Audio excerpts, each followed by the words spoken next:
Gold trusted gold buyers. మీరు తాకట్టు పెట్టిన బంగారాన్ని విడిపించి ఈ రోజు ఉన్న మార్కెట్ ధరకు కొనబడి.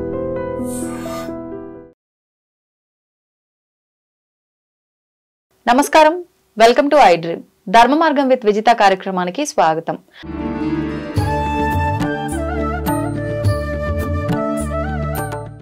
నమస్కారం అండి. జై శ్రీరామ్. శ్రీరామ్ గారు, సాధారణంగా గరుడ పురాణం అనగానే మనం ఎన్నెన్నో విషయాలు మాట్లాడుకుంటున్నాం, కానీ అందరికీ గుర్తొచ్చేది ఈ పాపం చేస్తే ఈ శిక్ష ఉంటుందంట అని చెప్పి. అంటే మనకున్న జీవరాశులు ఇన్నిటిల్లో కొంతమంది పక్షిగా, కొంతమంది జంతువుగా, కొంతమంది మనిషిగా, రకరకాల రూపాలుగా ఒక్కొక్క జన్మ అనేది తీసుకుంటూ ఉంటుంది ప్రతి ఆత్మ కూడా. మరి అంటే మనం ఎటువంటి పాపం చేసిన వాళ్ళు ఏ జీవరాశిగా జన్మ తీసుకుంటున్నారు అనేది ఒక అంచనా ఏమైనా మనం వేయగలమా? దానికి సంబంధించి కూడా గరుడ పురాణంలో ఏమైనా ఉందా? ఖచ్చితంగా గరుడ పురాణంలో దీన్ని కర్మ విపాకము అంటారు. కర్మ విపాకం అంటే ఏ కర్మ చేయడం వల్ల ఏ అనుభవాన్ని నువ్వు అనుభవిస్తున్నావు అని. రోగ కర్మ విపాకం అనేది. కొన్ని రోగాలు వస్తాయి, అందరికీ ఒకే రకమైన రోగాలు రావు, ఒకే సమయంలో రావు, ఒకే తీవ్రతలో రావు. ఇది ఎందుకు వస్తున్నాయి అంటే, ఒక చిన్న జ్వరం వస్తుంది, తలనొప్పి వస్తుంది, లేకపోతే చిన్న చిన్నవి అయిపోతాయి. క్రానిక్ డిసీజెస్ అని ఏవైతే అంటామో, దీర్ఘకాలిక వ్యాధులు, ఆ వ్యాధులకి ఖచ్చితంగా ఒక పాపం అనేటటువంటిది కారణము అని కర్మ విపాకం అనేటటువంటి గ్రంథాలు కూడా మనకి హిందూ వాంగ్మయంలో దొరుకుతాయి. వాటిల్లో ఓ పలానా పాపం చేయడం వల్ల ఈ దీర్ఘకాలిక వ్యాధి వచ్చింది కాబట్టి ఆ వ్యాధిని పోగొట్టుకోవాలి అంటే కేవలం మందుల ద్వారా అన్ని వ్యాధులు తగ్గవు. మందులతో పాటుగా పాపాన్ని కూడా పోగొట్టుకునేటటువంటి ప్రాసెస్ చేయాలి.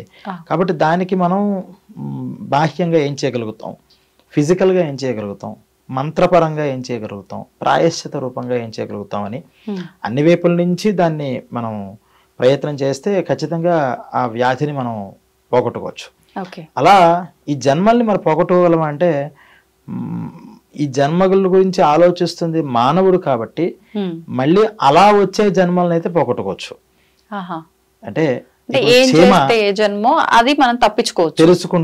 తెలుసుకోవడం వల్ల అంటే తెలుసుకోవడం వల్ల ప్రయోజనం ఏంటి? పలానా పాపం చేస్తే పలానా జన్మ వస్తుంది అని తెలుసుకుంటే ఎలాగ మనకు ప్రయోజనం అంటే, ఇప్పుడు చీమగా పుట్టింది, ఇప్పుడు చీమ తెలుసుకోగలుగుతుందా నేనేం పాపం చేశాను, నాకు ఎందుకు ఈ జన్మ వచ్చింది అని ఆలోచించే అంత బ్రెయిన్ దానికి లేదు పాపం. మనిషిగా మనకు ఉంది కాబట్టి మనం తెలుసుకోవడం వల్ల ఆ పాపాల జోలికి వెళ్ళకుండా ఉండడం ఫస్ట్ ప్రయోజనం. ఏమో తెలీదు, ఏవో జన్మల్లో ఇందాక మనం అనుకున్నట్టు ఈ జన్మలో అనుభవించే పాపాల్లో లిస్ట్ లో అది లేకపోవచ్చు, కానీ ఫ్యూచర్ జన్మల్లో ఉండొచ్చేమో. అలా ఉన్నప్పుడు ఇప్పుడు నేను తెలుసుకోవడం వల్ల ఫ్యూచర్ లో పలానా పాపం చేస్తే పలానా జన్మ వస్తుంది కదా, ఏమో నేను ఎక్కడైనా చేశానేమో, అది నేను ఇప్పుడే పోగొట్టుకోవడానికి నా మైండ్ సెట్ ని తదనుగుణంగా అంటే ఆ పాపాన్ని నుంచి నేను ఎస్కేప్ అయ్యే విధానంగా నేను మంచి బిహేవియర్ తో ఉండాలి. అంటే చేయకుండా ఉండే విధానం ఉంది, ఒకవేళ చేసినా దాని నుంచి బయటపడే విధానం ఉంది.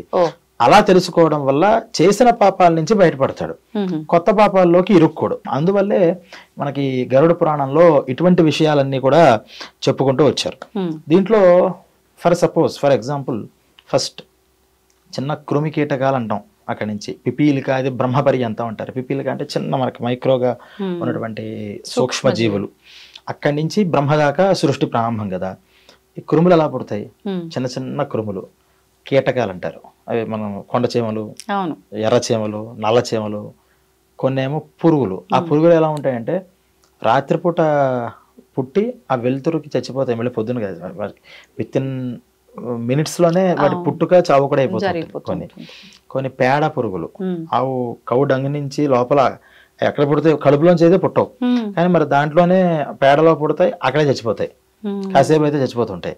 ఇటువంటి జన్మలన్నీ ఎప్పుడు వస్తాయి అంటే, చాలా ఒబీడియంట్గా సాత్వికంగా ఒక మంచి మనిషి అంటాం, చాలా మంచి మనిషి, చాలా అమాయకుడు అని.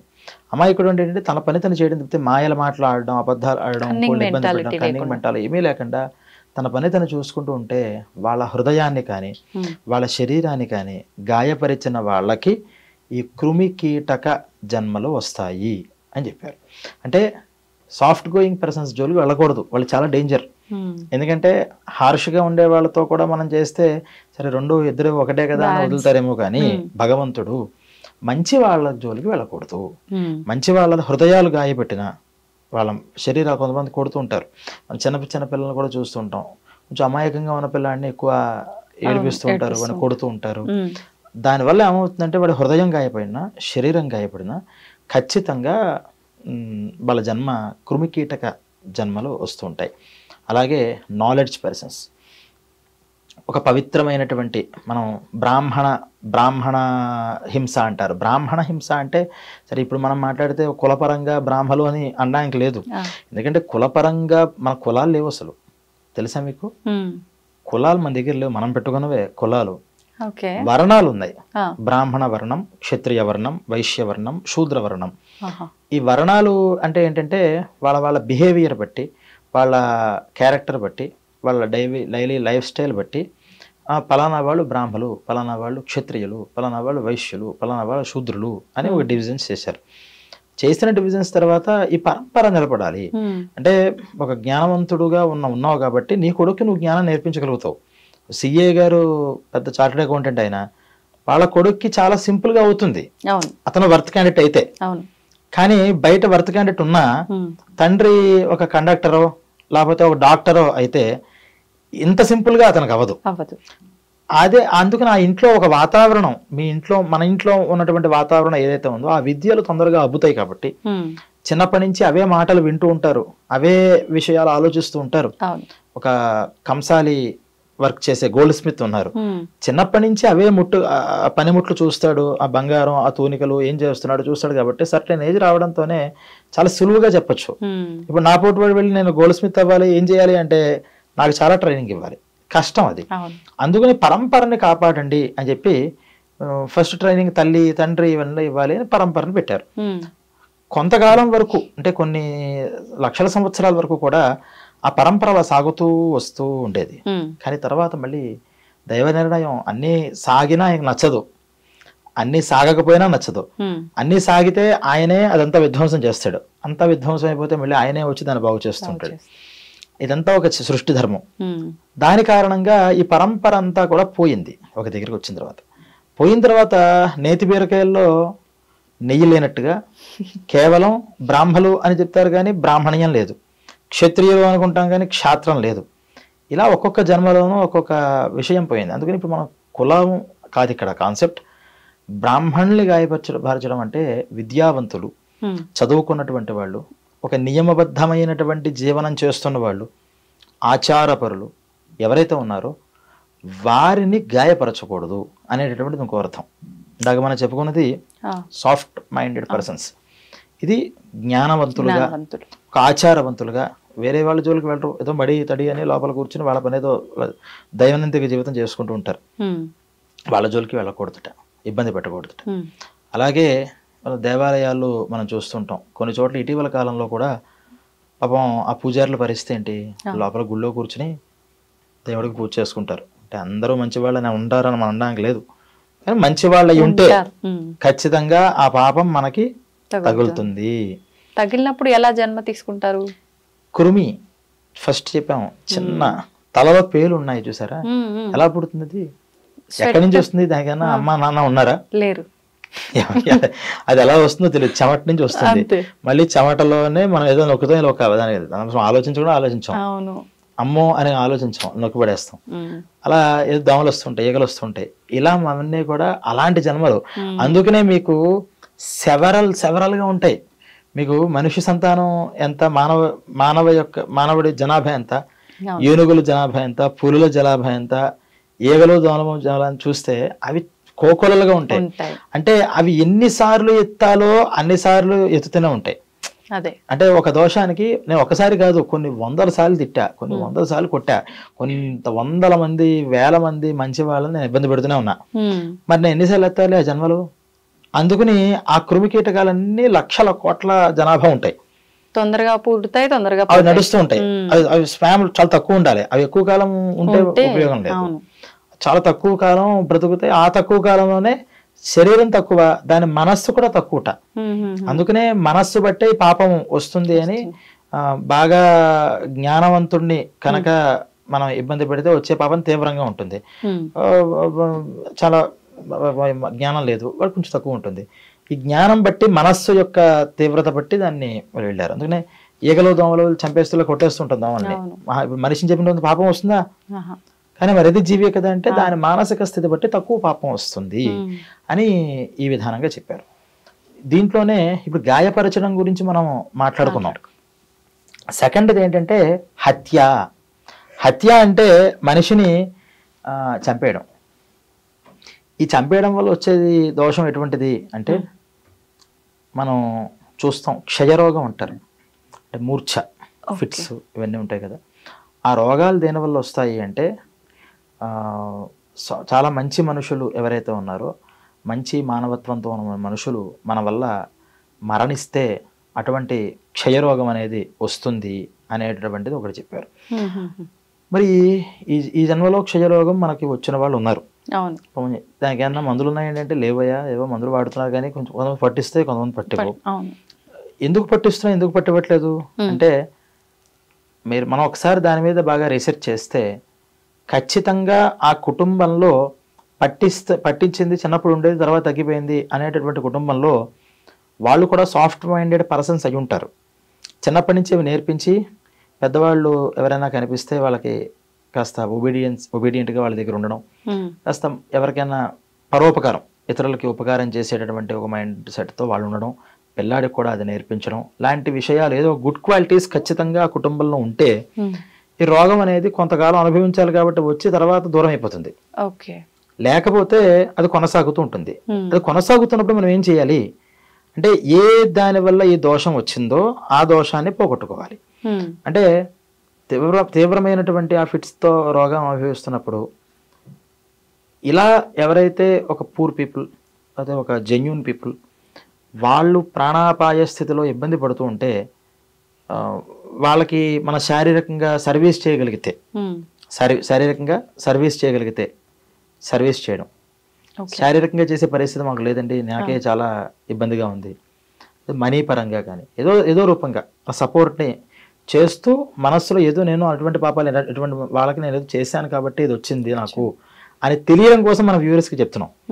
అంటే మన మనస్సులో ఏమనుకోవాలి అంటే ఈ పాపం నాకు ఫలానా దానివల్ల వచ్చింది, అందువల్ల నేను ఈ రూపంగా అయినా పాపాన్ని నేను కడుక్కోగలుగుతాను అని అనుకుంటూ చేస్తే ఖచ్చితంగా ఆ రిజల్ట్ మనం చూడగలుగుతాం.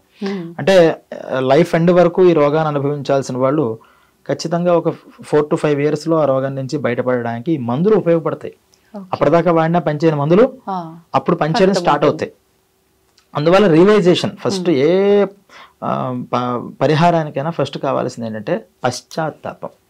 ఆ పశ్చాత్తాపం ఇలా ఎందుకో తెలుసుకోవడం కోసం మనకి ఈ గరుడ పురాణం అనేది మనకి హెల్ప్ అవుతుంటుంది. అలాగే ఇప్పుడు చెప్పినటువంటి ఈ బ్రహ్మహత్య అనేది చాలాసార్లు చేసిన వాళ్ళ గురించి కాదు, మెయిన్గా గుర్తుంచుకోవాలి.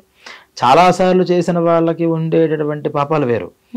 ఏదో ఒక జన్మలో చేశాడు, ఆ ఒకల జన్మలో చేసినటువంటి ఆ బ్రహ్మహత్య వల్ల ఇప్పుడు ఈ ఫిట్స్ అనేటువంటి రోగాన్ని అనుభవిస్తూ ఉంటాడు అని తెలుసుకోవాలి. ఇక మీదట గోహత్య, అది కూడా ఒక జన్మలో చేసిన గోహత్య గురించి మాట్లాడుతున్నాం. అలా ఒక జన్మలో చేసినటువంటి గోహత్యని అనుభవించాలి అంటే ఒక మరుగుజ్జు అంటాం మనం, చిన్నగా సైజు ఉంటారు, పెరగరు పైకి.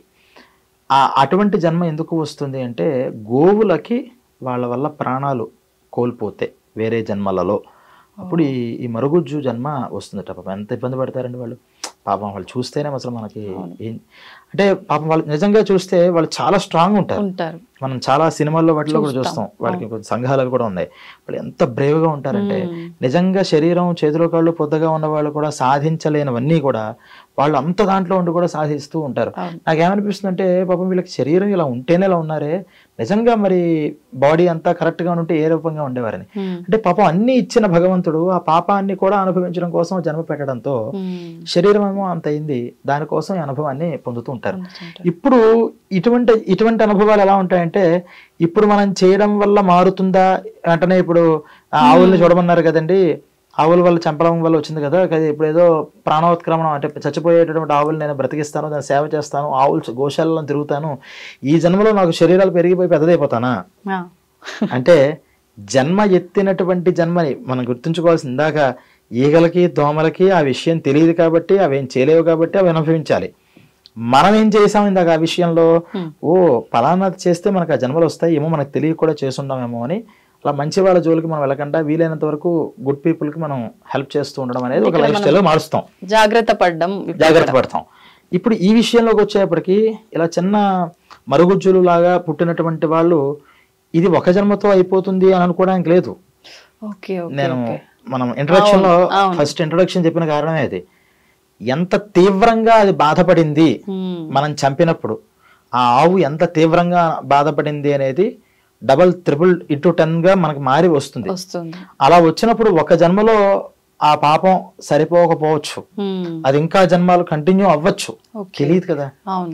అసలు ఏం చంపామో మనకు తెలియదు, అది ఎంతకాలం వెళుతుందో మనకు తెలియదు.